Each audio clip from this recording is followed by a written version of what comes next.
तुम्ही असं म्हणतात की भावनिक फायदा होईल. आपण थोडंसं पाठीमागे जाऊ. लोकसभेच्या निवडणुकीत काय घडलं? लोकसभेच्या निवडणुकीत तर विधानसभेत काय घडलं? आणि आता 2 दिवसापूर्वी जे निकाल हाती आले, त्या सगळ्या निकालांनी म्हणजे जनतेने दाखवून दिलं, की सन्माननीय एकनाथ शिंदे साहेब ज्याचं नेतृत्व करतात, ती स्वर्गीय बाळासाहेब ठाकरेंची खरी शिवसेना आहे. आता तुम्ही निदान ज्यांनी मतदान केलं त्यांच्यावर तर विश्वास ठेवाल ना? जर काही भावनिक जर काही गोष्ट असती, तर ती विधानसभेत दिसली असती. ती कालच्या निवडणुकीत दिसली असती. दिसली का? नाही दिसली. नाही, पण तर मुंबई त्याच्यामुळे महापालिकेचा जेव्हा प्रश्न येतो तेव्हा भावनिक संदर्भ खूप वेगळे आहेत रामजी. मुंबई महापालिकेतूनच आमदार निवडून आले ना.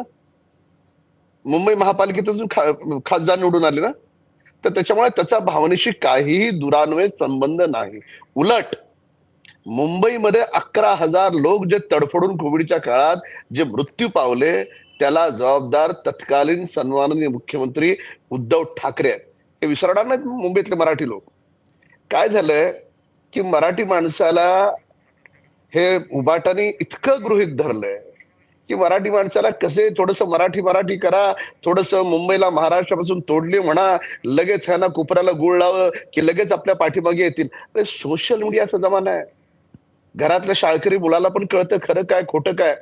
आणि त्याच्यामुळे हे संभ्रमात आहेत की आपल्याला कधी इमोशनल फायदा होईल, आपल्याला अमुक फायदा होईल, तमुक फायदा होईल. बर अशा खोट्या भ्रमामध्ये राहिले म्हणून बर बर प्रत्येक बर निवडणुकीमध्ये हे हारले आणि खरी शिवसेना जिंकली. मुद्दा क्रमांक 1. बर. आता युतीवर येतो. हं. युतीच्या बाबतीमध्ये मला सांगा, जर 2 ठाकरे भाऊ एकत्र आले काय न आले काय, तुमच्या आमच्या सामान्य माणसाच्या आयुष्यात काय फरक पडणार आहे हो? स्वतः सन्माननीय ठाकरे मुख्यमंत्री होते, काही फरक पडला? अहो खिचडीत पैसे खाल्ले, त्या प्रेताच्या पेटीत पैसे खाल्ले, कोविड सेंटरमध्ये पैसे खाल्ले, मुंबईमध्ये डांबरी रस्ते याच्यासाठी केले की वारंवार टेंडर काढून त्याच्यावर पैसे खाता येतील. हे विसरणार आहे का मराठी माणूस?